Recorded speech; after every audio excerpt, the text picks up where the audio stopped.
आज हम आपको पढ़ा रहे हैं रुदोष प्रक्रम में अवस्था समीकरण। ये वीडियो अगर आपको अच्छा लगे तो इसे लाइक और सब्सक्राइब अवश्य करें। देखिए रुदोष प्रक्रम में अवस्था समीकरण क्या है। रुदोष प्रक्रम क्या है?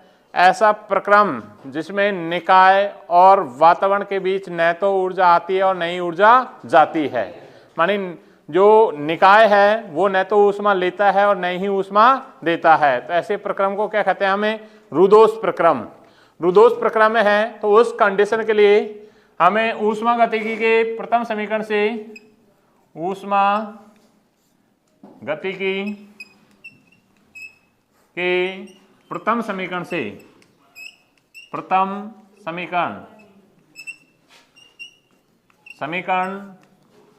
समीकरण क्या है हमारे पास? डेल्टा क्यू बराबर से हमारे पास है D you plus delta W. ठीक है, ये हमारे पास प्रथम समीकरण है। ठीक है, अब देखिए रुदोष प्रक्रम में स्थिर आयतन पर मोलर विशिष्ट ऊष्मा धारिता, स्थिर आयतन पर मोलर विशिष्ट ऊष्मा धारिता क्या है? स्थिर आयतन पर मोलर विशिष्ट ऊष्मा धारिता है Cv। क्या है? C और V स्थिर आयतन पर मोलर विशिष्ट ऊष्मा धारिता है। तो उस कंडीशन के लिए जब हमारे पास निकाय को हमें न तो ऊष्मा दे सकते हैं और न ही ऊष्मा ले सकते हैं, उस कंडीशन के लिए हमारे पास du जो आंतरिक ऊर्जा होती है वो हम लिख सकते हैं Cv और dt से हम लिखते हैं। उस कंडीशन में आंतरिक ऊर्जा को किससे लिखते हैं? Cv और dt, जहां पर Cv क्या है? Cv है मोलर विशिष्ट ऊष्मा धारिता है। ठीक है, उसके बाद में देखिए हमारे पास किया गया कार्य है। कार्य क्या है? कार्य बराबर हमारे पास से होता है डेल्टा डब्लू बराबर से हम लिख सकते हैं एफ डॉट डी से प्रदर्शित करते हैं। ये दोनों मान समीकरण नंबर 1, ये समीकरण, और डी क्यू रुदोष प्रक्रम के लिए हमारे पास क्या होता है? डी क्यू बराबर क्या होता है? 0। चलो ये बाद में रख देंगे, पहले ये रख देते हैं। समीकरण 1 में मान रखने पर, समीकरण 1 में मान रखने पर,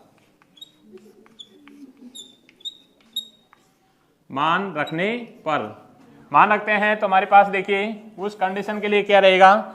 डेल्टा क्यू बराबर से हमारे पास क्या है? डी यू को क्या लिख सकते हैं? C V D T plus delta W को हम लिख सकते हैं एफ डॉट डी वी से प्रदर्शित कर सकते हैं हम। ठीक है, ये हमारे पास रहेगा रुदोष प्रक्रम के लिए। रुदोष प्रक्रम में डेल्टा क्यू बराबर क्या होता है? 0। तो इसका मतलब है हमारे पास से उस कंडीशन में इसका मान क्या रहेगा? 0, यानी Cv dt plus F dot D बराबर से क्या रहेगा? 0। ठीक है, आदर्श गैस इक्वेशन से, आदर्श गैस समीकरण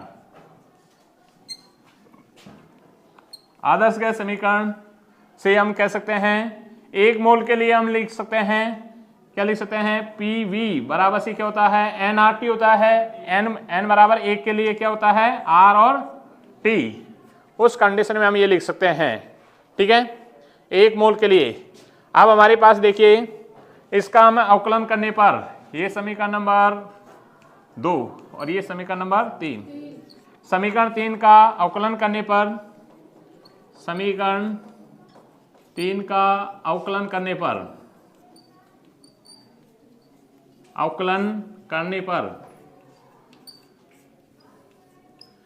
करते हैं तो हमारे पास देखिए उस कंडीशन में जैसे एक बार P को स्थिर रखेंगे और dV प्लस V को स्थिर रखेंगे dP बराबर से हम लिख सकते हैं R कांस्टेंट राशि और dt से हम लिख सकते हैं, या dt बराबर से हमारे पास आ गया dt बराबर से P dV प्लस V और dP बटे हम लिखेंगे R।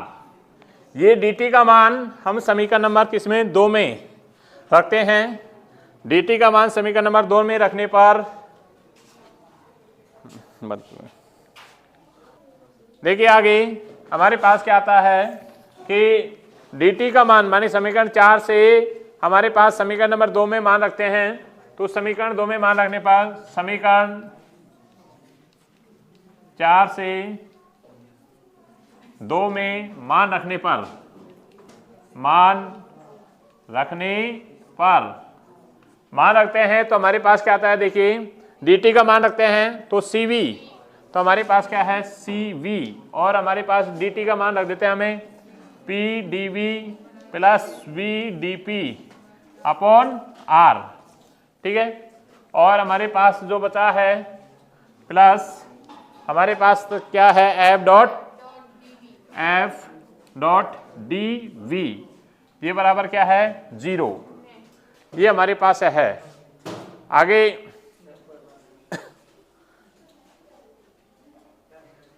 आगे देखो, अब हम इसको मल्टीप्लाई करते हैं तो हमारे पास क्या रहता है cv p और dv प्लस इसको इससे किया तो cv v और dp और प्लस हमारे पास ये r इधर को आ जाएगा r f और dv बराबर से क्या रहेगा 0 उस कंडीशन के लिए, ठीक है।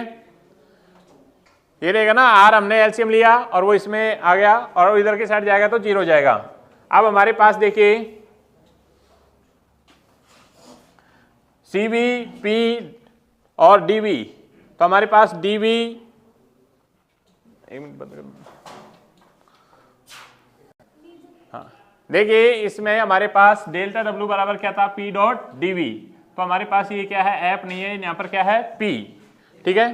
तो ये p है हमारे पास और ज़्यादा वो नहीं है, तो इसको हमें p और dv, तो ये क्या थी हमारे पास p थी, क्या थी p। अब देखिए आगे हमारे पास क्या होता है कि p dv और p dv हमारे पास क्या कॉमन आ जाएगा, तो हम लिख सकते हैं cv प्लस r और क्या है p और dv, तो हमारे पास कॉमन आया cv था यहाँ पर और यहाँ पर क्या हुआ है r प्लस cv v और dp बराबर से क्या है 0 उस कंडीशन के लिए। देखिए अब हमारे पास क्या है मेयर सूत्र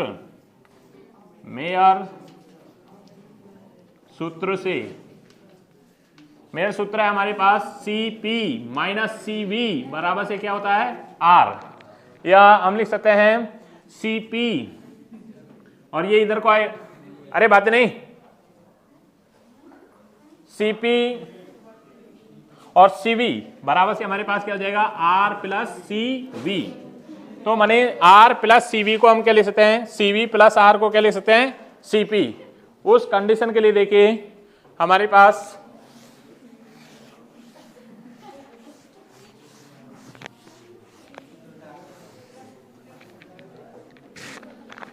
आगे देखिए हमारे पास क्या है cp जगह क्या है r प्लस cv, r मानी cv प्लस r की जगह हम क्या रख सकते हैं cp, तो cp और p dv प्लस हमारे पास बचा है cv v और dv बराबर से क्या है हमारे पास 0, ये हमारे पास 0 बचा है। अब हम इसमें क्या करते हैं, हमारे पास इसमें देखिए cv और v और p का भाग देने पर cv v और p, cv v और p का भाग देने पर इसमें भाग देते हैं तो हमारे पास क्या रहता है cp। देखिए आगे हमारे पास इसमें भाग देते हैं तो हमारे पास क्या आता है cv v और p का भाग देने पर हमारे पास cp p और dv, इसमें भाग दिया हमने cv v और p प्लस cv v और dp बटे cv v और p बराबर से हमारे पास क्या है 0। तो देखिए हमारे पास p से p कैंसिल हो जाएगा और हमारे पास यहाँ पर cv से cv और v से v, तो हमारे पास क्या बचा है CP बटे CV DV बटे V प्लस हमारे पास जो बचा है DP अपॉन P बराबर से 0। CP बटे CV बराबर होता है गामा। ठीक है, ये मान रखते हैं तो हमारे पास क्या रहता है gamma CV DV upon V plus DP upon P बराबर से क्या है 0। ये समीकरण नंबर, हमने इसको समीकरण नंबर क्या है 5, समीकरण नंबर 5। उसके बाद में देखिए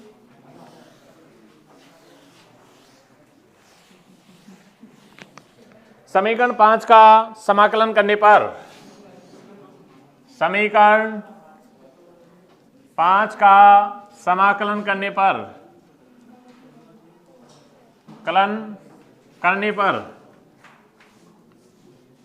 समीकरण 5 का समाकलन करते हैं। देखिए समाकलन क्या है, मानी गामा और समाकलन क्या है DV अपॉन V प्लस हमारे पास समाकलन DP अपॉन P बराबर से क्या है 0। ठीक है, तो 0 का भी समाकलन जो हमारे पास करते हैं उस कंडीशन में देखिए हमारे पास क्या रहता है गामा, इसका समाकलन होता है 1 अपॉन V है तो इसका मतलब है लॉग, क्या लिख सकते हैं V प्लस इसका समाकलन होएगा वो होएगा लॉग P बराबर से हमारे पास कोई भी एक कांस्टेंट राशि आएगी वो हमने लिख दिया क्या है K। ठीक है, एक कांस्टेंट माने 0 का जो समाकलन होता है वो एक कांस्टेंट राशि होती है, उसको हम C से या K से जिससे भी प्रदर्शित करते हैं वो कर सकते हैं। ठीक है, आगे देखिए लॉग की ये प्रॉपर्टी है कि लॉग की जो घात है मानी मल्टीप्लाई में है वो किस में आ जाती है घात में। हम इसको ऐसे लिख सकते हैं लॉग की प्रॉपर्टी में V और उसकी पावर क्या है गामा, V की पावर गामा, या हम इसको घात में ऐसे लिख सकते हैं प्लस लॉग P बराबर से हमारे पास क्या है K। ये दोनों किस में है जोड़ में, तो लॉग की प्रॉपर्टी है कि लॉग हम क्या लिख सकते हैं P और V की पावर गामा बराबर से हमारे क्या लिख सकते हैं K। ठीक है, या हम इसको हमारे पास इस कंडीशन में अब E की पावर है, क्योंकि दोनों तरफ अगर हम E लगाते हैं, जैसे हमने दोनों बेस अगर हम E का चेंज करते हैं सिंबल, तो उस कंडीशन में इसका मान क्या है E, इसका मान 1 हो जाता है। तो PV की पावर गामा बराबर से क्या E की पावर K। ये भी एक तरह से कांस्टेंट राशि है, उसको हम K मान सकते हैं। क्या मान सकते हैं K। तो हमारे पास ये एक समीकरण आई है, इतना तो कर लिया ना। देखिए आगे हमारे पास P, हमारे पास है PV की पावर गामा बराबर से क्या है K। ये एक समीकरण है जिसे हमें अवस्था समीकरण कहते हैं, समीकरण नंबर 6। ये क्या है अवस्था समीकरण, रुदोष प्रक्रम में क्या है अवस्था समीकरण। अब इसको और रूप में भी हम चेंज कर सकते हैं। देखिए आदर्श गैस इक्वेशन क्या है हमारे पास कि हमारे पास है PV बराबर से क्या होता है R और T। उस कंडीशन के लिए हमारे पास या हम इसको लिख सकते हैं P बराबर से हम लिख सकते हैं RT बटे V से लिख सकते हैं। तो P का मान अगर हम नया रखते हैं तो उस कंडीशन में देखिए हमारे पास हमारे समीकरण नंबर 6 में मान रखने पर, समीकरण 6 में मान रखने पर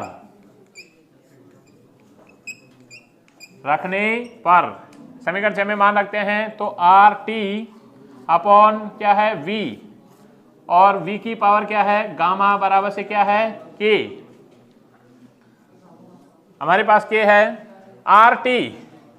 अरे अब रुदोष प्रक्रम है तो उस कंडीशन में हमारे पास है R क्या है एक कांस्टेंट राशि है, तो हम लिख सकते हैं T और V की पावर गामा -1 बराबर से भी हमारे पास क्या रहेगा K।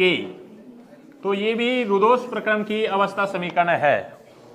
उसके बाद में देखिए एक और रूप इसका है, वो हम ऐसे भी कर सकते हैं इसको, या हम इसको लिख सकते हैं आदर्श गैस इक्वेशन PV बराबर क्या होता है RT, या V बराबर से हमारे पास होता है RT बटे P। ये मान रखते हैं समीकरण नंबर 6 में। समीकरण 6 में मान रखने पर मान रखते हैं तो हमारे पास देखिए उस कंडीशन में P V का मान रखा है। V का मान क्या है RT बटे P और उसकी पावर कितनी है गामा बराबर से K। ये हमारे पास है। या हम लिख सकते हैं इसको हमारे पास क्या रहेगा P 1 माइनस गामा और T की पावर क्या रहेगी गामा बराबर से भी क्या रहेगा K। तो ये भी अवस्था समीकरण को व्यक्त करता है। ठीक है, तो समीकरण नंबर 6, ये समीकरण नंबर 7 और ये समीकरण नंबर 8। तो समीकरण 6, 7 और 8 रुदोष प्रक्रम में अवस्था समीकरणों को व्यक्त करते हैं।